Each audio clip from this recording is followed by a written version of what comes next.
Welcome back. We're back to Lagos. Nigeria's former President Goodluck Jonathan is set to be considering aligning with the African Democratic Congress ahead of the 2027 general elections as the party's coalition of opposition forces gather strength and intensify consultations with key political stakeholders across the country. In recent weeks, there have been reports suggesting that former President Goodluck Jonathan may contest the 2027 elections against President Bola Tinubu. Although Jonathan is yet to make an official statement regarding his intentions, several leaders of the People's Democratic Party have been calling on him to run on the party's platform. While some Nigerians support the idea and even suggest alternative platforms, others have advised him not to join the race.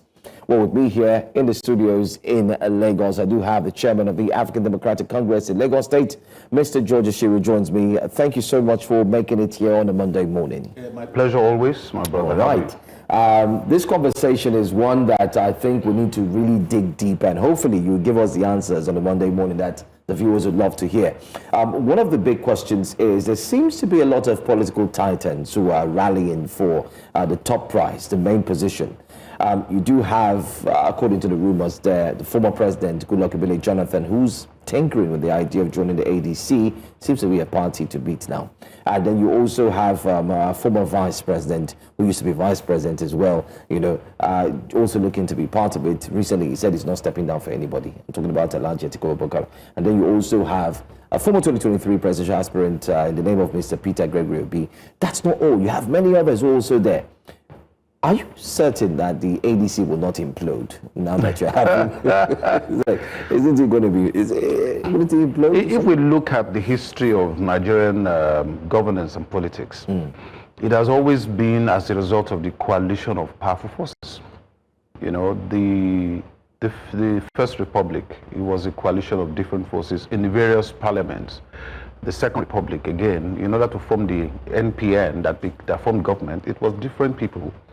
Different political actors from the north, from the east. It was even only the southwest that had excluded itself by forming the UPN, and they came together in some form of a coalition to form government in 1979. And so what had happened in 1999 is similar. The presumption that it was just one group of people that formed government, it would have been a fallacy. It was different political, like you would say, juggernauts came together to form the PDP. In order to be able to form government. Don't forget other parties existed, and it was contested. And when people felt, okay, we have tried the PDP for a decade and a half, let us see if there's going to be another type of government, a different kind of leadership. And then, Nigerians rallied around an organization which is now still in government, whose name I don't think I need to mention because everybody knows. But this time around, the African Democratic Congress is the party that the Nigerian people, feel has the best potential, not having a history of malfeasance, not having a history of misgovernance and maladministration, and all of the things that bedevil everyone else, has a very strong constitution, and a DNA is something that appeals to Nigerians. That is the reason you can see so many different juggernauts who are part of the foundations of this country involved in what we're doing in African Democratic Congress. You see, there's a difference between them merging or creating a new party. They came into an existing party because they found that party to have the right kind of ideology that can bring all Nigerians together. So when you now speak about former President Goodluck Jonathan coming to our fold, we do hope so. We do hope so, because he will be in good company. He'll be in company of a man who was once a Senate president. He will be in the company of people that he's used to, that he trusts, that maybe never betrayed him, as he said he was betrayed. And that would make more sense than to stay within an organization that the betrayers were in and probably still are in. But are you not worried? Because if the primaries do come, there seems to be so many names right there on the folders, in the folder rather. And who would you rather go for? Who would the people pick? The selection processes, the choice, every single thing borders on ensuring that you have the right candidates that will represent the ADC. And should this go south or not go well, don't you think it's going to backfire? I think the key thing is that the ADC, as is constituted, as you can see, is a national party. So we have strong leaders in the southwest, the Aregbesolas, and so many others in the southwest. You have in the southeast, we have mentioned Mr. Peter Obi himself, His Excellencies, these two of them. And of course, in the north, you have, even in the south, we have the likes of Rotimi Amici, His Excellency. In the north, we have El-Rufai, His Excellency, and across, you know, the various individuals, Tambuwal and Co. So it shows that we have a broad consensus around this party. And these are people that are used to winning and losing. They understand the principles of negotiating and giving up seats for one another. So I think we're going to have an extremely important primaries when the time comes. And I suspect that you'll be surprised that there will be consensus by the delegates in terms of who might end up becoming the presidential candidate. But it's too early for us to predict that, because we are only seeing the ones we have seen. There could be another 20, 30, 40 more juggernauts coming in the next few months. Oh. And so when they all come in, they will pull their resources together. Too much ingredients, they say, it spoils the soup. Isn't this going to be a very tough one to choose? No, anyway? But it's better than having a one-man kind of party when one man decides the fate and the future of the party. That is not democratic, and that's what we're running away from. Anyway, Dumebi Kachukwu, who happens to be a former member of the party, as many have resorted that he's a former member, not an active member, is seeking a reversal of the court, reversal of the mentioning or naming of the current political leaders, saying that it's illegal. Although we hear that the court has indeed thrown out that request. What's your take on having former members of the party who still say they're members and they're claiming to ensure that things are done properly, or are things not done properly as it stands? Well, the critical decision-making process in the party is that there is a national executive committee of the party that comprises the national officers and the state chairman. And as long as the majority, because we have to remember again, we are not in a kakistocracy or in a dictatorship. When one person decides what happens in the entire party, people are allowed to have their dissenting opinions. But as long as the majority vote in a particular direction, that is democracy. And the votes in favor of what we are doing is that we have existed for 19 years. We have seen, in the same way, I'll give an example.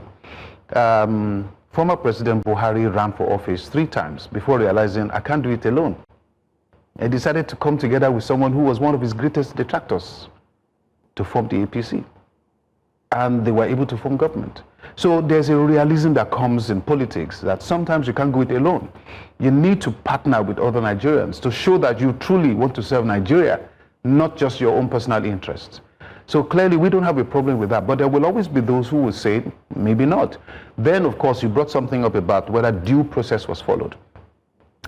The consumer must have been consulted, lawyers must have been consulted before the various moves were made. And the fact that INEC confirms that that process was followed and then it was ratified shows that if you go to court, every party you will call into a court case will say, as far as we can see, due process and the constitution was followed. There's someone who's singing now a different kind of song. It's got to do with the song of listening to the angels, according to him. And he's saying that there's a voice that sounds like a thunderous. I don't know if it's out of God though. But he says the voice is telling him, go and join ADC, go and join ADC. I'm talking about Dr. Tunde Bakare, a pastor as well, of the Citadel Global Community Church. Do you have any information on that? Is he likely to join the ADC? Has he reached out, or have you reached out? I think the thing you have to find quite interesting is the fact that ADC is reaching out. The fact that leaders in the ADC are reaching out to every critical, prominent Nigerian. Muslim, Christian, North, South, East, West, North, Central. And that shows that the alliance we're trying to create, has a national outlook and represents every type of leadership. And I think that's the most important thing. So if we have reached out to Pastor Tunde Bakare, it means we're doing the right thing rather than exclude people like that from the process of, you see, these are people that fought for Nigeria. We let us not forget Go Save Nigeria Group, Occupy Nigeria Group, and all those things. They were prominent people. So for us to go ahead and not want them to be part of what we're doing, that is when you can then say that is actually trying to create an organization to serve somebody's personal interest. But here, by bringing strong-minded people, people that have good, clean hands into our party, then we are going to have the checks and balances between those who are leaders of conscience and political gladiators. So it's a fantastic opportunity. We know that is happening, and we believe that the voice of Nigerians will, at the end of the day, will be the voice of God in his ears. And if he's listening to this, or any of his people listening to that, we will say it is God's will. Let it be so. Okay. All right. ADC recently also criticized President Bola Tinubu for focusing too much on politics and ignoring the high-level insecurity in the land. I'm sure you're aware of what's happening in the FCT, Kwara State, and the likes. And then the ADC put out a statement clearly stating that it seems the president is too focused on his political ambition and not looking at the level of insecurity. There's a tweet that also did resurface of the current president criticizing the former president who has been touted to join the ADC, where he said that he needed to focus on insecurity as well. I don't know if we'll have that tweet to try as much as possible to put it back there on the screen. There it is. 2014, January 29, he said the slaughtering of Christian worshippers is strongly condemnable. It calls to question the competence of Jonathan to protect Nigerians. Does the ADC think that it's really about politics, or it's a case of incompetence, or a case of sheer neglect? Again, it is. It's a matter of prioritization. What are you prioritizing? If your prioritization in terms of governance is about provision of security of lives and property of Nigerians, which is one of the key expectations of a president, then we will see it and feel it. When Lagos State, supposedly one of the most secure places, but the chairman of road transport workers is threatening people in Lagos State that if they go vote in a certain way, that they are going to face violence. And nobody from government had anything to say about it. Yeah, but the DSS has picked him up. But nobody from government, DSS is typically, yes, an institution that should take care of that. But you would have expected a condemnation from the Lagos State government. You would have expected a public condemnation from the presidency, that this is not the kind of democracy we practice. The fact that in Alimosho several weeks ago, your station was there to see evidence of violence. The fact that just a few weeks ago in Koshofe, there were local thugs, one of whom was a brother of the LCDA chairman, who came to an ADC meeting with a gun and cutlasses and said, how do you then tell us you are actually governing for the people if these things are already happening even in the home state of the president? What does this portend for 2027? So this is what we're saying. So it is right to say that, too much politicking, not enough governance. Because if you were really governing, these sort of things, there's a message you send out, and nobody will attempt to do those things. But it appears that there is an eye on the ball has been removed from the area of security. It's been left to the military. Go and deal with them, take the money and do as you like. The most important thing is to position myself to come back to office. And people know when politics is played, people can tell the difference from when governing is being meted out for their benefit. And I think this is what we are seeing here. And it's not going to reduce, because, a listening government is the one that doesn't take every form of criticism as a personal attack. A listening government listens, especially to the opposition, and then provides answers, so that we are all feeling that, fair enough, doing your best in the best circumstances, even in the worst of circumstances. We are not seeing enough of that. You mentioned the NURTW boss who had spoken warning, but let's see the video just for the benefit of our viewers, so they can actually get to understand what really matters here.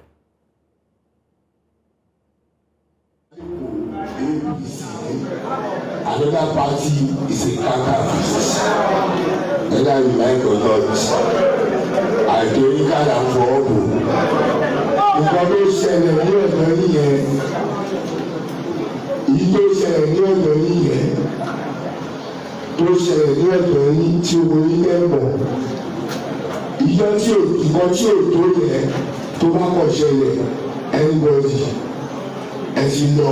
Gbogbo ọmọ tó bá wà lábẹ́ yín tí wọ́n fẹ́ ṣe àbábá rí pé ó tàṣì àgẹ̀rẹ̀ látòrí pákínà tó bá yẹ kó tàṣì àgẹ̀rẹ̀ ìyọ́dún ẹni yọ jìgà kò lè ní ẹ́fídẹ́ǹsì ẹ̀rọ wọn ìyọ́dàlù kò sí bàbá lẹ́yìn tó lè gbà padà. Bàbá pàṣẹ wọn lọ́rùn ẹ̀ àdúgbò ẹ̀ ló fẹ́ ṣakọ àtúnṣe kí ni àlẹ́ ìyá ẹ̀ pa ẹ̀rọ wà ẹ̀ sàkáfù pátá. Àbáyọ̀ fi lé gbọ́sẹ̀ ìtókì o àdìbáyọ̀ fọ̀ APC tó tí wọ́n bá wù ú àpò tó ṣe kí ni ìwọ́n tó ṣẹlẹ̀ ní 2023 akọ̀wé ìdúró ẹ̀ ẹ̀ bá ń gbójú ká sí àjọ ìṣẹ́ ìwà ìdíje ẹ̀jẹ̀ láyé ìrẹsọ̀rọ̀ náà òye. And that's the National Union of Road Transport Workers Chairman, known as Adekunle Mustafa, also known as Sego. They're telling his people that what happened in 2023 with child's play will not happen in 2027. However, we do hear that the DSS has picked him up and they've questioned him. In line, he has said that he didn't mean any harm. That is just a statement. This also can be linked to what had happened in 2023, where, of course, a popular, another person had threatened and said that using, ethnic slur, that nobody should come out to vote if you're not ready. And that led to people holding canes and flogging people. And we saw some street urchins coming around the streets of Lagos shouting, if you're not voting for APC, don't come outside. What does this mean for the ADC as 2027 is just around the corner? Does this mean that you have to be prepared, not just looking at the elections, but also trying to get yourself prepared? You know what is sad about this is that a union is very clearly political. They are partisan. And yet inside that union, you'd expect people who come from different areas of this country who probably have different political interests. But their leader is telling them that this party, this union belongs to a party. That's an anomaly nobody took note of, number one. Number two, and very importantly, he mentioned an event that happened in Ajegunle. That was an ADC event. It was successful. Over 700 people rallied, indirectly telling them that the fact that you allowed this to happen, we're going to suspend you, we're going to do this and we're going to do that to you. We can send you the video of the event. It was extremely successful. And that was following up on the attempt to block the one in Alimosho. Yeah. So it was like, can we block Alimosho? And then you allow this to happen. This is number two. And number three, and more importantly in all of this, is not just the partisanship that goes with it. It's the fact that you are a service provider. And the people that enter your buses include Igbo, Hausa, Takpa, Yoruba, Nupe, South. But you are telling them that we want your money in our buses, but we don't want you to vote when it's time for election. And you collect taxes. These are the kind of anomalies we say any serious government will have a statement to follow this and say, we dissociate ourselves from this. The inability of the state and the federal government to dissociate and wait for the DSS to be making this arrest gives us the impression that there's impunity that is supported by the government in power. And you see, it's easy for any one person to say 2027 this will happen. May God help us that we're all alive or well in 2027. But it's not good for the citizens, the electorate. And don't forget that there was a court in Canada that made a pronouncement that certain parties have a tendency towards terrorism. And you see, these are the evidences that they will use to gather. And this is not good for the government if the people who support you use your name, the name of your party, to promote what you know is wrong. And the party had nothing to say, and the government had nothing to say. It took the DSS, and I'm sure it was a petition that made the DSS act on it. Do you think anything will come out of this? Because so far, after the requests for him to show up at the DSS, there seems to be nothing at all. Does your party believe that something will come out of this? Maybe a statement from the DSS, a statement from the ruling party, clearly taking its stance? There will not be. We have seen the antecedents. There wasn't any after the Aluma show that was clearly broadcast all over the country. There will not be any. And that's how you know when there is a sort of support for something. It is when you have no opinion publicly about it. You are indirectly telling everyone that, well, let it be as it is. See, let me say something on record here. The government is to be held responsible if any of these threats come to life between now and 2027 elections. The government and the party in power whose name was mentioned in that broadcast should be presumed or assumed to be behind it. And electorally, Lagosians and Nigerians should ask themselves if this is the sort of government they were hoping to get in 1999. I'm a Yoruba man. And for me to be disappointed at such a statement and such threats and such references to how people decided how to vote in the previous elections. This is not what people were fighting for. This is not what we rallied in the university in order to push Babangida out of power. This is not what we were expecting to get. We were expecting the ability to live together, create a fantastic economy, allow people to live in peace, and take this supposedly to $1 trillion economy. We can't do that when we are destroying the same people who are going to be part of this GDP we are growing. So if you play politics above governance, we can see it. This is what is happening. Politics above, because if you are putting governance first, you will always make sure commercial interests, governing interests, they take precedence over political interests, especially if political interest will give you power but will destroy the country. This is something that the electorate needs to listen to and act on. And I think that's what ADC is standing for. That credible alternative that people are looking for, hoping that you would change this style of leadership, this feeling of impunity which Nigerians are tired of. We can't take it anymore. But do you think it's possible to change it, especially in Lagos State? Of course, why not? Lagos State seems to be dominated. Lagos has always been ahead when it comes to creating and fighting for change in this country. If Lagos was not at the center of the June 12 struggle, do you think it will happen? If Lagos was not at the center of Occupy Nigeria and Save Nigeria Group, is it not this same Lagos that we had a rally a couple of years ago at the toll gate? It's always Lagos is the center of every agitation for change. And that change usually comes.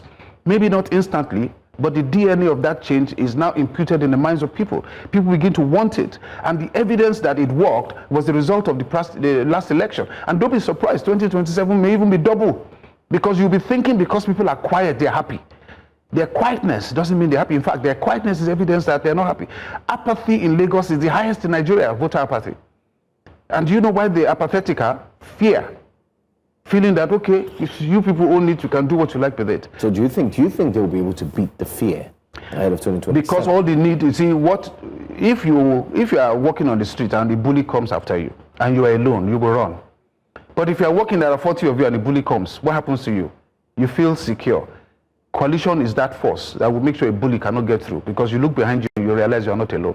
The people of Lagos State will say, no mass. It's time for us to go and exercise our franchise. If you are providing good governance, we won't be afraid of the votes. If you are giving the people what they want, you don't be afraid of how they're going to vote. And that's really the message that the government needs to take away. Provide good governance, and you can stay there forever.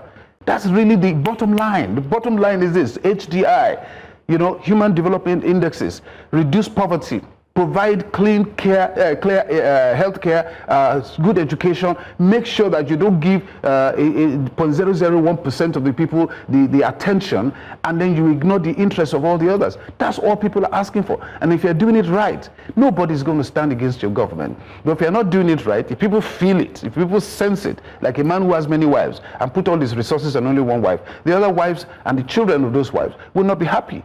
And so this is clearly what's going on. And you cannot answer it by simply threatening people in a democracy, or encourage people to threaten people in a democracy. It is wrong, it is even evil. And you see, there's always payback for evil.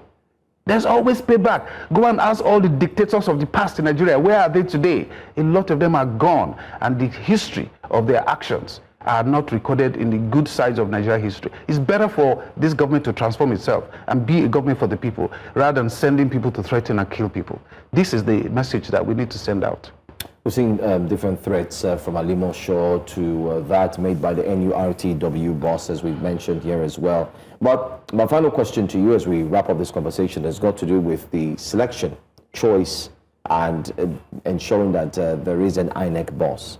There are calls that this should no longer be under the powers of the president, rather it should be moved to another, maybe just say move to the National Assembly, and shouldn't base solely on one person. Is the ADC sharing the same thoughts? Because we see other political parties sharing similar thoughts, even some political juggernauts in the past and also of recent. Everybody in the political world wants electoral reforms. And one of the key aspects of electoral reforms is the process in which you select the INEC and the RECs. in all the states, the ADC Chairman and the Rex. So if we have a National Judicial Council, what is wrong with the National Judicial Council sending in 3 names and then to National Assembly to make a choice? Then at least you will know this is the people's choice, because the National Assembly represents the people, don't they? But when you leave the power of picking an ANEC boss directly at the presidency, you and I know in the kind of democracy we are practicing in this country, the tendency will be to find a pro-presidency, the particular party in power choice. It's simple. It's just common sense. It's existentialism for them to do so. So in order to remove that temptation to put somebody who will listen to you, why don't you just as they say in general parlance, recuse yourself from that process and say, National Judicial Council, give me 3 names. I will forward them to the National Assembly. Then you can go and play your politics with the National Assembly. But at least people will see that you've gone through a proper methodology. Do you think do you think that the APC will be willing to do that? In 2027. Mm-hmm. If I think, what am I doing in ADC if I think that the APC will win? I mean, ADC and the chairman of ADC, the work we're doing is to ensure that, you see, do you think you'll be willing to relinquish that power of choosing? It's not a matter of willing to relinquish the power. It's the fact that the power is with the people. And as long as people vote, and people stand with their votes, whoever wins, wins. Just remove this idea that you can win violently. Just remove it.